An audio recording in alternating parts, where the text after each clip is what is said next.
Saya pernah baca kutipan Bertrand Russell pernah mengatakan bahwa sebenarnya manusia itu bisa hidup bermoral tanpa harus beragama.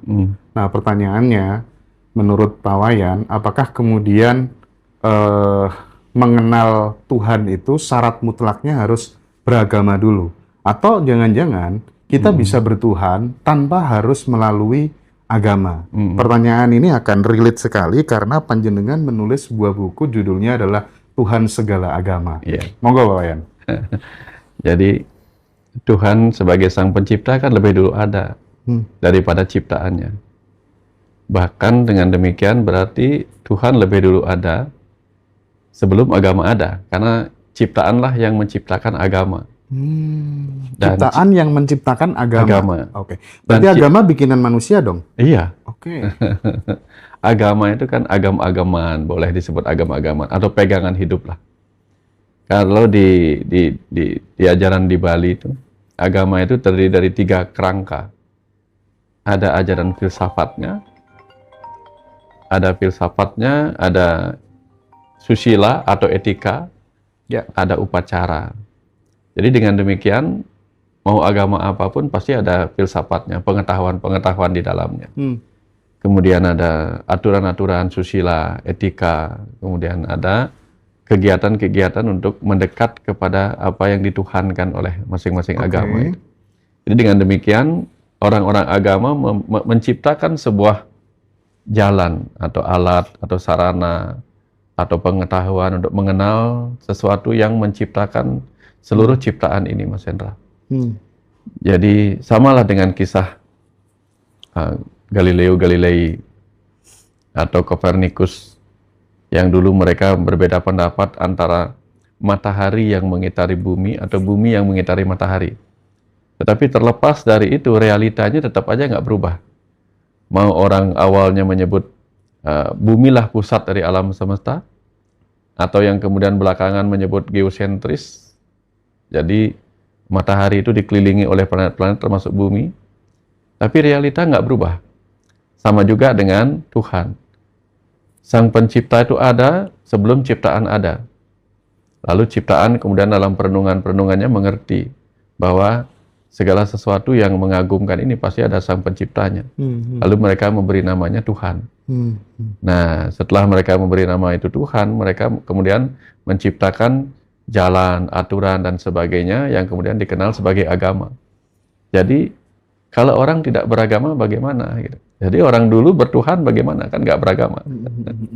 Sama dengan di Bali, Mas Hendra. Agama Hindu kan datang belakangan dari India. Sebelum agama Hindu datang itu kan mereka sudah percaya sesuatu. Percaya bahwa ada sesuatu yang menciptakan kehidupan ini. Atau sang hidup yang berdiam di dalam makhluk-makhluk hidup. Ada energi-energi tertentu, spirit-spirit tertentu. Nah, jadi sebelum agama Hindu datang, mereka sudah paham ada sesuatu.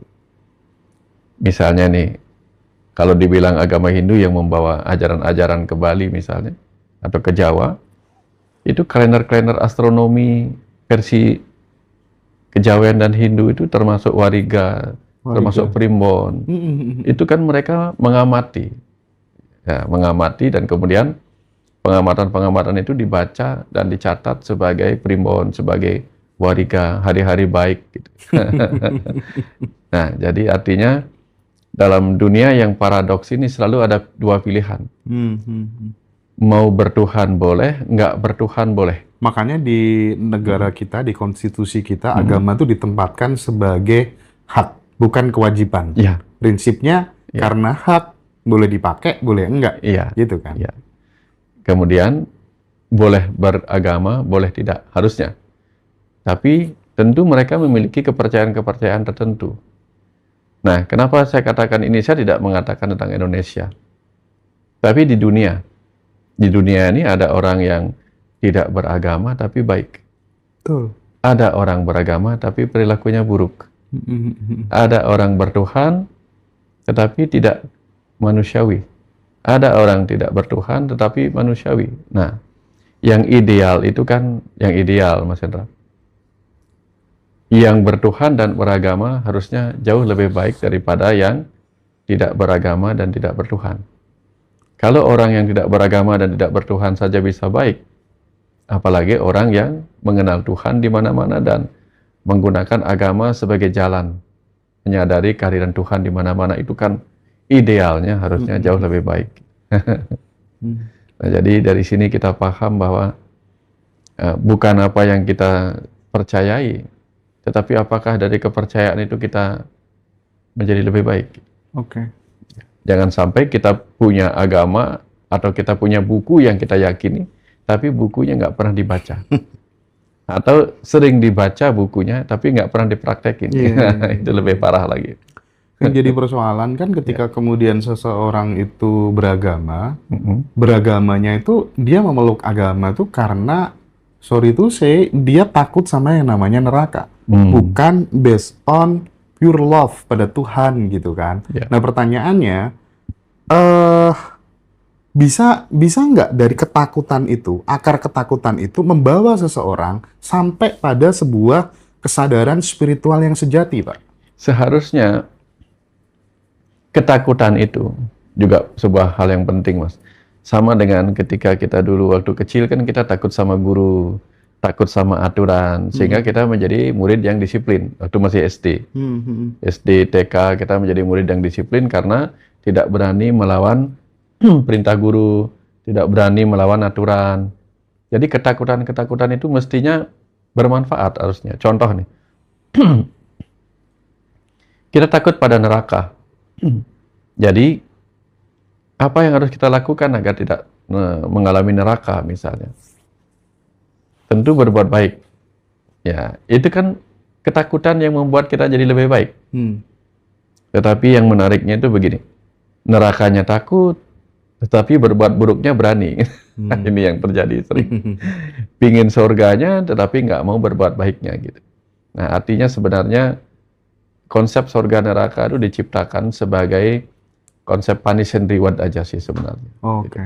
Penderitaan dan kebahagiaan itu juga sebuah punish and reward supaya kita bertanggung jawab atas pilihan kita sendiri. Jangan sampai berani makan cabai, nggak berani pedasnya. Kalau nggak berani pedasnya, jangan makan cabai. Kalau nggak berani dengan siksaan neraka yang digambarkan menakutkan itu, jadilah pribadi yang baik. Harusnya sederhana itu, Mas. Iya. Tapi kemudian yang tadi itu rumit. Ya. Takut pada neraka, tapi berani berbuat buruk. Ingin mencapai surga, tapi takut berbuat kebajikan. Ini yang terjadi. Paradoks yang malah kontradiktif kayak gitu, Mas Hendra. Pak Wayan, kadang ya masyarakat kita itu, kita kan nggak berhenti-hentinya untuk kemudian memberikan edukasi ya lewat video-video di Ngaji Rasul gitu, bahwa ada yang lebih penting dari agama yaitu cinta, gitu kan ya. Nah, yang jadi persoalan ketika kemudian seseorang itu terkadang sudah nggak nyaman nih memeluk agama tertentu. Terus kemudian karena banyak kan alasan-alasan yang nggak logis, yang bikin dia merasa dirinya nggak cocok, nggak pas, akhirnya memilih pindah ke memeluk agama lainnya.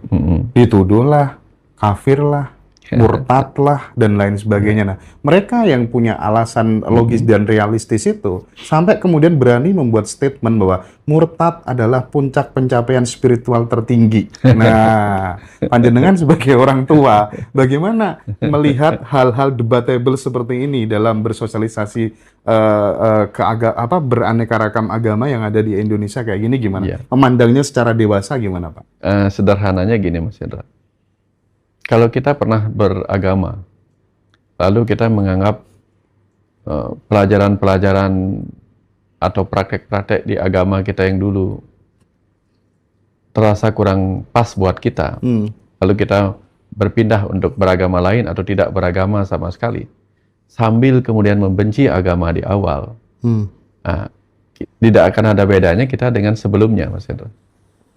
Jadi, kalau kita menganggap saya berhenti memeluk agama A atau berpindah keyakinan pada agama yang lain atau ajaran yang lain, dan secara nyata menjadi lebih baik, lebih toleran, nah itu bagus.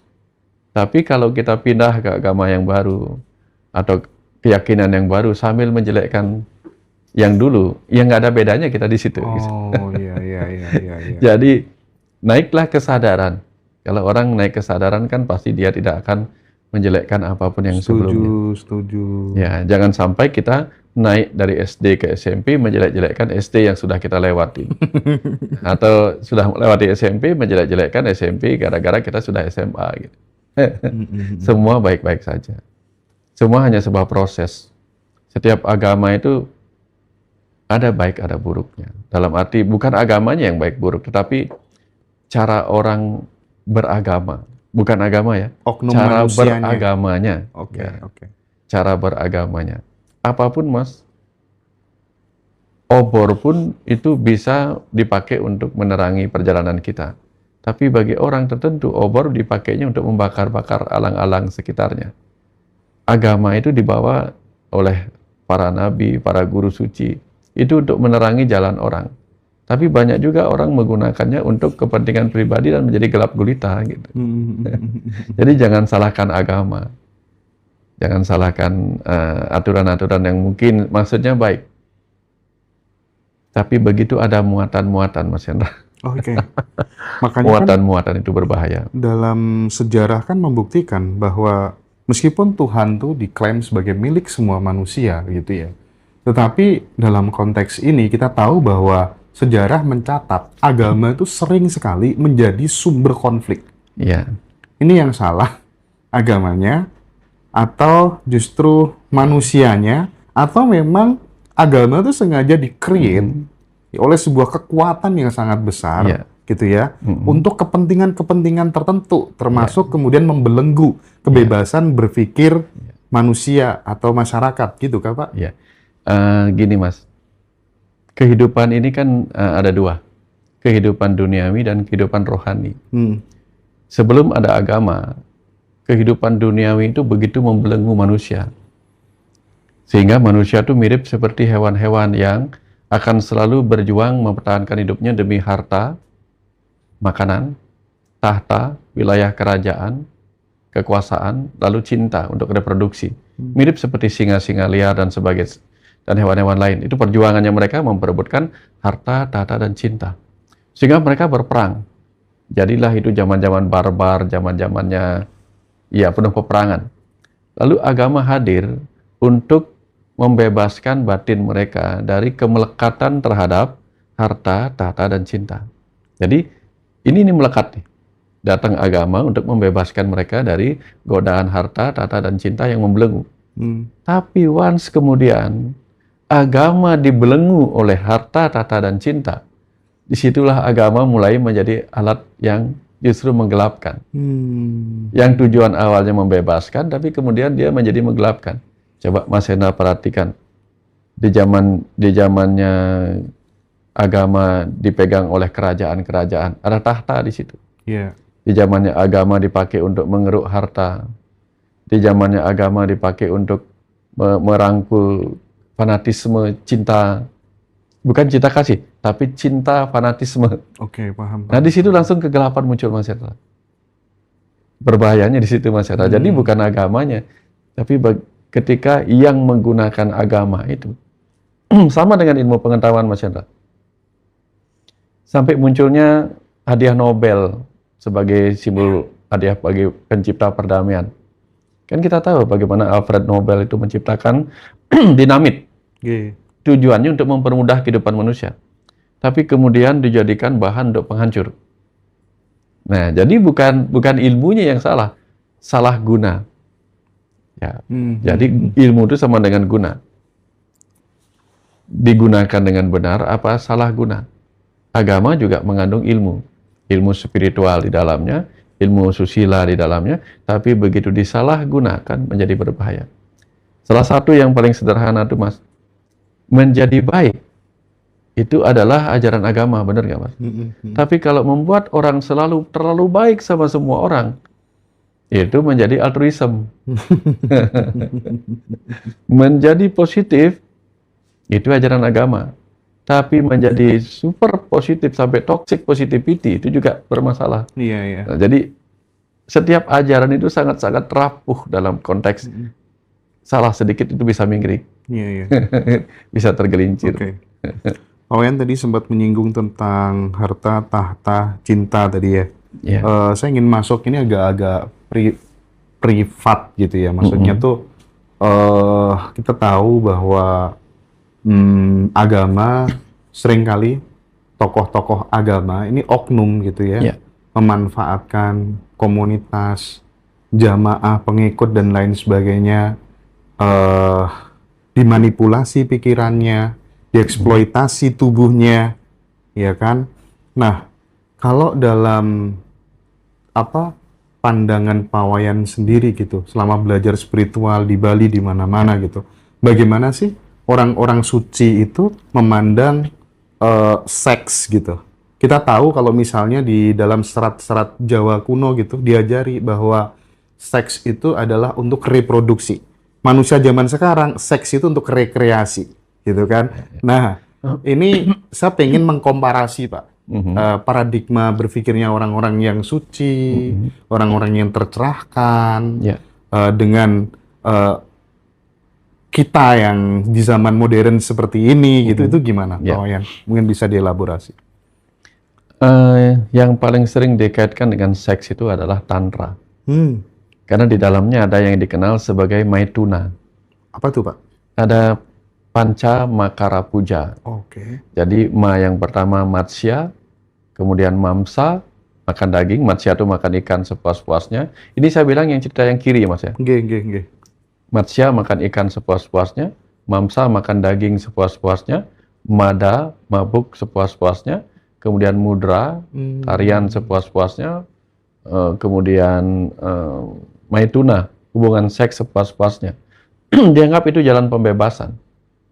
Tapi kalau dimaknai lebih dalam, matsya itu artinya makan ikan. Jadi kita memakan, menyerap apa sih pelajaran-pelajaran dari ikan itu. Contoh, seperti yang sering saya ceritakan, ikan yang lahir dan besar di laut sampai mati, dia nggak pernah asin.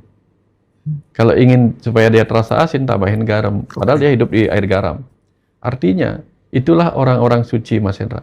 Dimanapun dia berdiam, dia tidak menyerap hal-hal buruk di luar dirinya. Itu orang suci. Tidak terpengaruh oleh lingkungan, itu artinya. Tidak terkontaminasi. Tidak terkontaminasi oleh lingkungan. Itulah ciri-ciri orang suci. Jadi ajaran Pancamakara Puja Tantra itu adalah ajaran pembebasan. Apalagi Pak? Nah, mamsa. Yeah. Mamsa itu makan daging sepuas-puasnya. Jadi orang dulu pikirnya makan daging sepuas-puasnya. Daging yang dimaksud itu adalah lidah.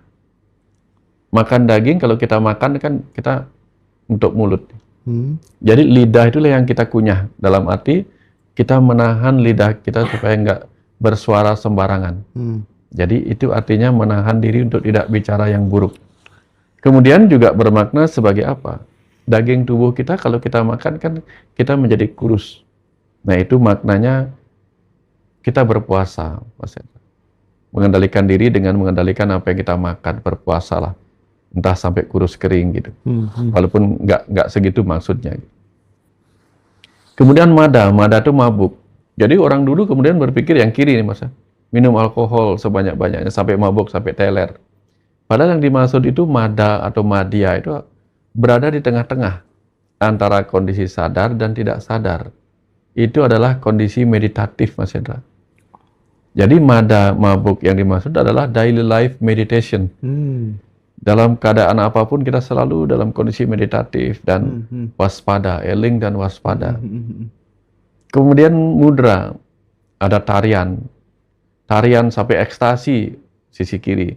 Tapi yang saya pahami tarian yang dimaksud adalah bagaimana setiap kita menjalankan peran kehidupan kita ini adalah tarian jiwa kita, bagaikan wayang-wayang yang menari, memainkan peran suka dukanya. Jadi tarian jiwa.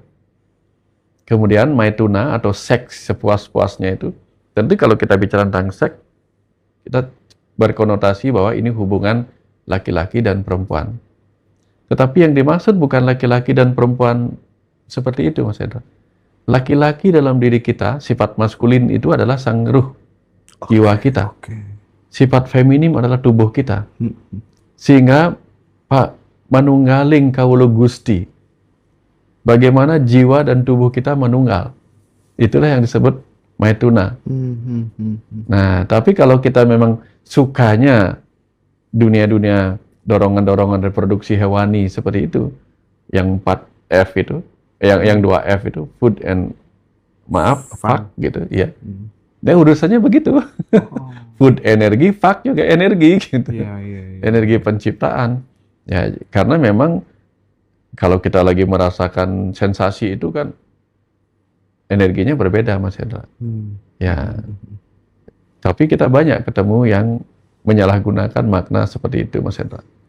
Nah, jadi kalau saya lebih memilih membawa Maituna itu sebagai momen penyatuan tubuh dan jiwa. Sehingga setiap malam itu saya akan bicara pada tubuh saya. Terima kasih tubuhku hari ini sudah membantuku menjalankan visi dan misiku. Maafkan kalau ada yang salah. Nanti saya bicara sebagai tubuh kepada jiwa. Wahai jiwaku, maafkan hari ini kalau ada aku tidak maksimal melangkah dalam kehidupan ini untuk memenuhi tugas dan kehidupanmu hadir dalam tubuh ini. Gitu. Jadi ini percakapan antara tubuh dan jiwa, Mas Hendra. Rutin tiap malam. Tiap malam sebelum tidur. Gitu. Supaya saya saling memaafkan. Ini yang saya sebut sebagai switch kesadaran. Ada kesadaran tubuh saya bicara sama pikiran saya. Ada kesadaran pikiran saya bicara sama tubuh saya. Contoh misalnya begini. Wahai tubuhku, maafkan hari ini aku telah memasukkan pikiran-pikiran yang buruk. Informasi-informasi yang buruk. Tolong jangan kamu serap kalau itu tidak baik. Kan kadang-kadang kita memasukkan pikiran-pikiran negatif, iri hati, dengki, kemarahan, kebencian. Itu kan berefek buruk pada tubuh kita. Nah, malam-malam kita minta maaf. Tolong di skip ya. Semacam itu. Nanti sebagai pikiran kita ngomong juga pada jiwa. Wahai ruh dalam diriku yang berdiam dalam tubuh ini. Maafkan aku sebagai alat pikiranmu telah memasukkan informasi-informasi, perasaan-perasaan yang membuatmu tidak nyaman dalam tubuh ini. Gitu misalnya. Sehingga percakapan 3 unsur dalam diri itu akan membuat kita tenang dan nyaman, Mas. Karena apa? Ya setiap malam kita minta maaf ya, atas dosa-dosa. Dosa tubuh pada jiwa, dosa jiwa pada pikiran, gitu. Dan seterusnya. Kira-kira seperti itu, Mas Hendra. Jadi, Pak Wayan tuh sangat, hampir setiap hari dalam setiap aktivitas itu meditatif. Gitu ibaratnya ya. Yeah. Jadi benar-benar menikmati present moment gitu. Nah, ketika kemudian seseorang tuh lebih banyak present momennya, otomatis kesadaran kan akan meluas, gitu ya Pak ya. Yeah. Kesadaran akan meluas dan kita tidak akan pikiran tidak akan turbulensi ke masa lalu atau masa depan yang itu terkadang menjadi sumber konflik dan penderitaan di dalam hidup gitu.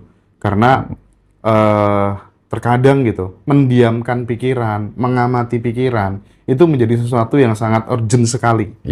Ya kan? Karena yang bikin kita menderita itu kayaknya terlalu banyak judgement. Terlalu banyak menilai gitu. Nah, saya ingin ini dielaborasi gitu secara lebih komprehensif barangkali biar teman-teman paham gitu. Bahayanya terlalu sering judgement gitu kan. Hidup tanpa penilaian itu kan enak banget sebenarnya gitu ya. Teorinya gitu. Kalau dipraktikkan, halo jancuk, gini kan kalau orang Jawa Timur tuh gitu Pak. Aduh nilai lagi gitu. Terseret arus pikiran terus gitu. Pripun Pak? Saran saya latihan nonton film, Mas Hendra. Oke, gimana tuh? Saya belakangan ini kan suka nonton Smallville, jadi film Superman masa mudanya. Karena saya mementingkan pesan-pesan apa yang ada di sana. Gitu. Nah, begitu saya asik menonton filmnya, sedikit ada distraction gitu, gangguan, ada orang datang, atau mungkin saya malah pas nonton filmnya, membaca teksnya itu, pikiran saya ke masa lalunya. Sebelum ini siapa, itu kan teksnya terlewat, Mas Hendra. Sehingga terlewat, terpaksa saya harus putar ulang lagi.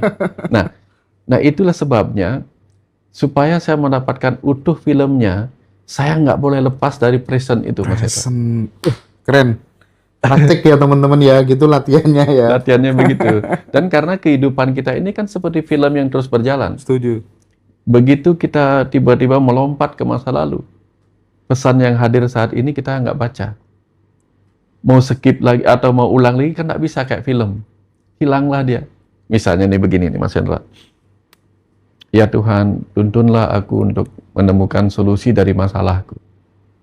Tapi tiba-tiba tepat pada saat solusinya hadir, kita malah lain-lain. Karena nggak menikmati present momennya. Nah, yang saya itu kan selalu memperhatikan sekali detail-detailnya Mas Hendra. Bahkan kemarin saya ketawa sendiri nonton kan. Saking saya tahu pola film barat itu. Dia kan si petugas medis ini. Dia dicurigai sebagai seorang keturunan pembunuh juga. Nah, dia makhluk lain lah dia gitu. Tapi dia bingung, saya pembunuh apa enggak gitu. Dia bingung. Nah, kemudian ada orang tahu bahwa dia mengambil salah satu kalung dengan liontin berbentuk seperti ini gitu. Nah, di sesi terakhir filmnya muncullah orang itu digambarkan masuk mobilnya. Dan saya sudah tahu, habis ini kamera pasti menyorot entah bagian mana ke sebuah liontin. Saya sudah punya bayangan kayak gitu, bener. Langsung disorot sama kamera, berhenti di liontin yang tergantung di spionnya. Artinya, karena sudah paham polanya, kita sudah tahu pesan apa yang akan dihadirkan oleh film ini. Nah, sama dengan kehidupan ini Mas Hendra. Kalau kita eling dan waspada Mas Hendra, solusi-solusi itu sudah sering banget dihadirkan kepada kita. Oke, bentar. Izin pause sejenak. Jadi momen menikmati present moment ini, kita hadir di sini saat ini itu sebenarnya adalah segala-galanya. Gitu loh ya, segala-galanya. Ya, karena present hadiah itu hadiah solusi, hadiah kesembuhan, itu bisa hadir tiba-tiba. Cuman kan kadang-kadang kita melewati berkah itu Mas Hendra. Kita cari, udah capek-capek berdoa, tapi nggak eling dan waspada. Tepat ketika barangnya hadir, kita skip. Jadi definisi eling lan waspodo kalau orang Jawa itu ya hadir di sini saat ini Hadir di itu. sini saat ini untuk selalu waspada. Jangan-jangan ada sesuatu nih saat ini. Kalau kita lengah sedikit Mas Hendra, hilang.